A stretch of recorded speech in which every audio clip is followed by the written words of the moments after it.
नाशिक जिल्ह्यातील इगतपुरी तालुका मुंबईचीच नव्हे तर मराठवाड्याची देखील तहान भागवतो।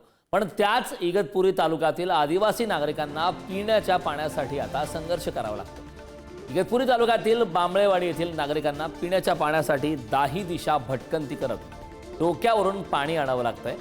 याच परिसरामध्ये पेयजल योजना आणि जलजीवन मिशनची जवळपास कोट्यावधी रुपयांच्या योजना अधिकारी आणि लोकप्रतिनिधींच्या निष्क्रियतेमुळे धूळखात पडल्या। परिसरामध्ये आपण आहोत आणि या ठिकाणी जर बघितलं तर पेयजल योजनांचं आणि जलजीवन मिशन योजनांचे 3-13 कसे वाजलेत हे डोक्यावरील हंडे सांगतील।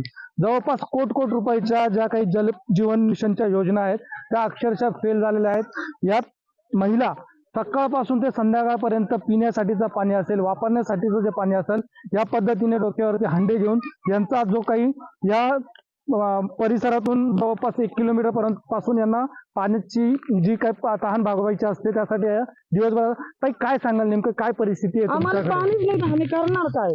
आम्हाला रात्रीची पाणी द्यावं लागते, विहिरीत साठल्यानंतर टँकरने घ्यावं लागतंय आम्हाला। आम्ही काम करायचं का नाही करायचं का नाही ती पाणीच भरायचं आम्ही। हा, निवडणूक आली का आमच्या दारात येणार, निवडणूक झाली का ते निघून जाणार, विचारणार नाही। निवडणूक आल्याबरोबर टँकरनं पाणी देतात आम्हाला। निवडणूक संपली का कोणी विचारत नाही आम्हाला गरीबाला। मग त्यांनी विचार करावा ना आमचा, आम्हाला पाणी द्यावा।